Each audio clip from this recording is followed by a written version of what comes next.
Hello বন্ধুরা, good morning. Welcome back to the channel SSK blog. সবাই কেমন আছো? আশা করছি তোমরা যে যেখানে রয়েছো খুব ভালো রয়েছো। আমার একটা নতুন ব্লগে তোমাদেরকে জানাচ্ছি অনেক অনেক ভালোবাসা আর স্বাগত। প্রতিদিনের মতো আজকেও একটা ডেইলি ব্লগ নিয়ে তোমাদের সামনে হাজির হয়ে গেছি। সকালবেলা এই তো এখন বিছানার চাদরটা পাল্টে নেব। চাদরটা বেশ অনেক দিন হয়ে গেল, এক সপ্তাহ মতো, তো ভাবলাম যে চলো এখনই পাল্টে নিই, না হলে আবার বেশি দিন হয়ে গেলে আর ধুতেও কষ্ট হবে। আর তোমরা তো জানোই আমি বেশি দিন রাখিও না, কদিন পর পরই কিন্তু চাদরটা ধুয়ে দিই। তো এখানে তো আমার বিছানায় এতগুলো বালিশ যে বিছানা গোছাতে আমার কিন্তু বেশ অনেকটা টাইম লেগে যায়। তারপরে যেদিনকার চাদর, তারপরে কভার টভার চেঞ্জ করি, তো সেদিনকারও একটু টাইম লাগে। তো এই তো এখন সব কটা বালিশের কভার একদম খুলে নেব।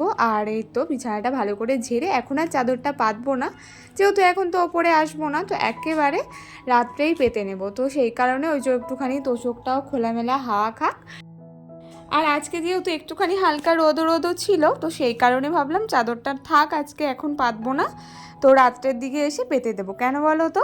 তাহলে ওই যে অ্যাডভেস্টারের ঘর, তো ওই যে রোদের তাপটা পুরোপুরি কিন্তু আমার ওই যে তোষকে লাগে, তো বাইরে দিতেও হয় না যেহেতু দোতলার ওপর, সে কারণে ভাবলাম যে থাক, চাদরটা এখন পাতবো না। তো চলো, এখন আরও অনেক কাজ আছে, ব্লগটা তোমরা দেখতে থাকো, আশা করছি তোমাদের ব্লগটা ভালো লাগবে।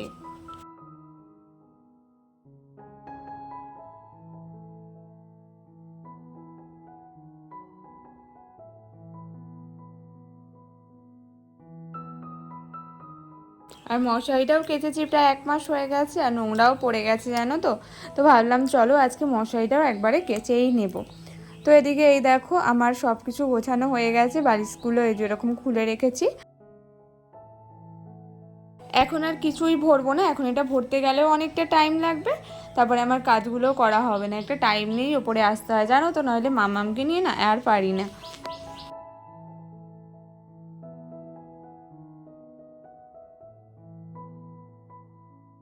তো চলো যা যা কাচার আছে এখানটা রাখি, দিয়ে এখন ঘরটা আগে ভালো করে ঝাড় দিয়ে নিই।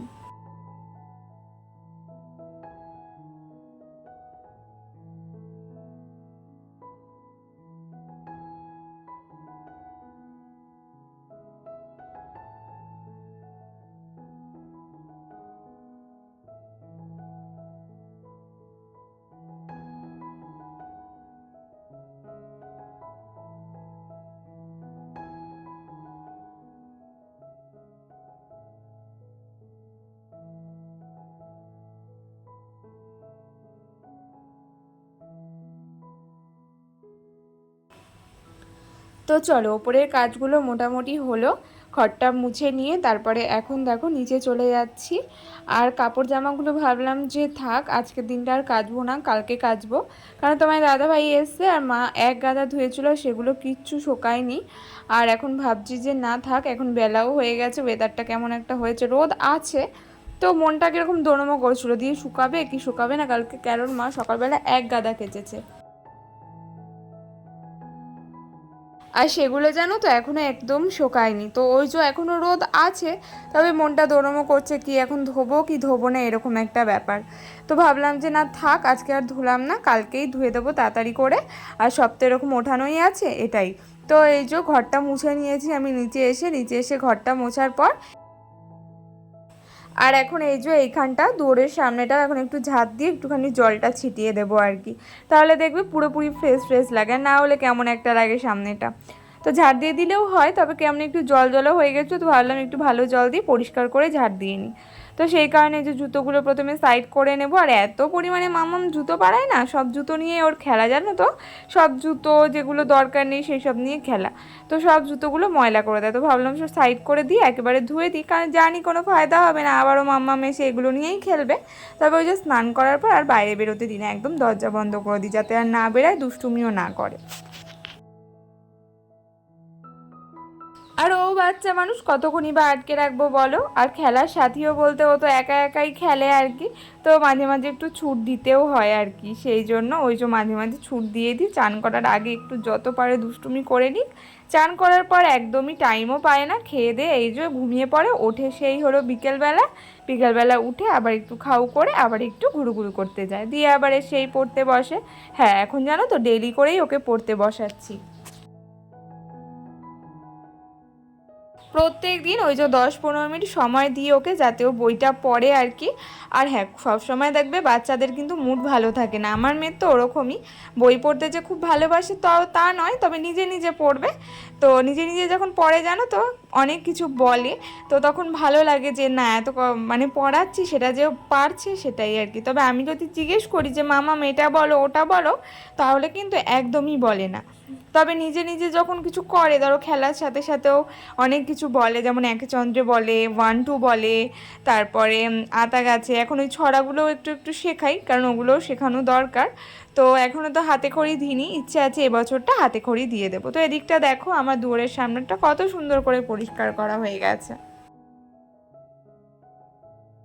তাহলে চলো এখন সুন্দর করে পুজোটাও দিয়ে নিই। তো বেশ অনেকদিন আমি পুজোও দিচ্ছিলাম না, মা দিচ্ছিল আর কি, আমার সমস্যার জন্য আমি দিতে পারছিলাম না, তো এই যে আজকে ফাইনালি পুজোটা দেবো।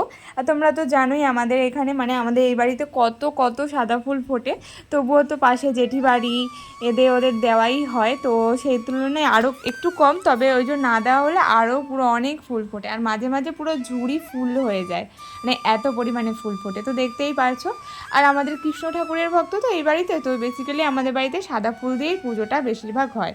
বৃহস্পতিবার ওই যে লক্ষ্মী ঠাকুরকে তো একটু ফুল দিতেই হয়, তো সেই কারণে।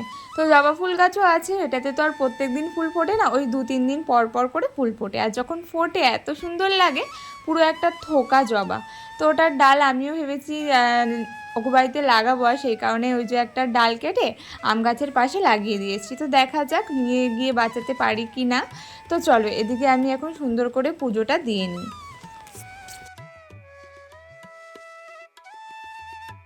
আর আমাদের এই বাড়িতে পুজো দিতেও বেশ অনেকক্ষণ টাইম লাগে, অনেক নিয়ম রয়েছে পুজো দেওয়ার। আমাদের ওই বাড়িতে আবার যেমন খুব তাড়াতাড়ি পুজোটা হয়ে যায়, কারণ এখানে তুলসী পাতা সবার বুকে, মানে সব ঠাকুরের বুকে, তারপরে ফুল ফুল ফুল ফুল তো ওই বাড়িতেও দেওয়া হয় পায়ে, তারপরে যে তুলসী পাতা দিয়ে না আমাদের ওই বাড়িতে আবার পুজো দেয় না, আবার এই বাড়িতে তুলসী পাতা লাগেই পুজোতে, তুলসী পাতা ছাড়া আমাদের এই বাড়িতে পুজোই হয় না। তো সেই কারণে দেখবে সব বাড়ির নিয়ম কিন্তু এক হয় না, আর আমাদের বাড়ির ওই বাড়ি কিন্তু হরিবোলা যে ঠাকুর আছে ওই ঠাকুরের দীক্ষিত, আর আমাদের এই বাড়িতে কৃষ্ণ ঠাকুরের দীক্ষিত, সেই কারণে পুজোর নিয়ম তো আলাদা হবেই।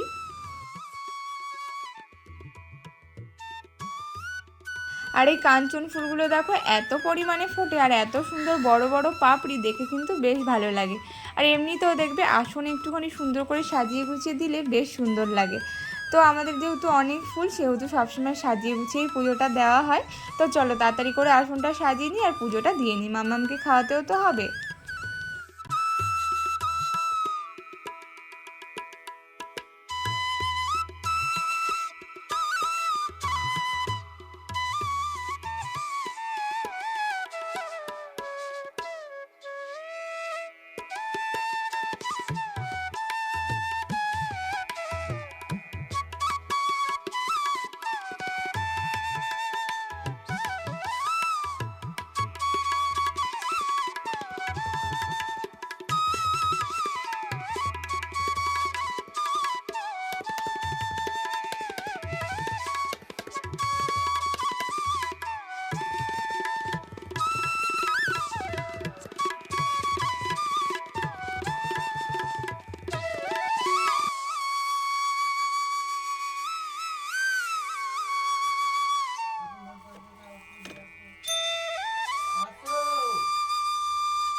তো ঘরে তো পুজো দেওয়া হয়ে গেল, তো চলো তুলসী তলাতেও জল দিয়ে আসি। আর এ বাড়িতে কিন্তু আমাদের তামার ঘটিতেই হলো জল দেওয়া হয়, আমাদের ওই বাড়িতে অবশ্য নেই। ইচ্ছা আছে এবারে একটা এরকম তামার একটা ঘটি কেনার, তো দেখি কত দূর কি পারি।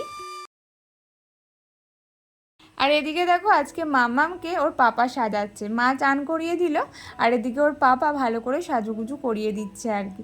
তো দেখো একদম চুপ করে সেজে নিচ্ছে, আর আমি যখন ওকে টিপ পরাবো মানে কত রকমের না বায়না, এটা নেবে তো ওটা নেবে। তো যাই হোক এদিকে দেখো ওর পাপা ওকে সাজিয়ে গুজিয়ে দিচ্ছে। আর চলো আজকে কী কী রান্না হয়েছে তোমাদের সাথে একটু শেয়ার করি। এখানে হয়েছে ডাল, আর মা বানিয়েছে পটল আলুর তরকারি, আর ছিল আলু সিদ্ধ মাখা, কাঁকরোল ভাজা, আলু ভাজা। এটাই ছিল আজকে দুপুরবেলার মেনু। তো চলো আজকের জন্য ব্লগটা আমি এত দূরই রাখছি। সবাই খুব ভালো থেকো, দেখা হবে পরের দিন নতুন কোনো ব্লগে, ততক্ষণের জন্য টাটা।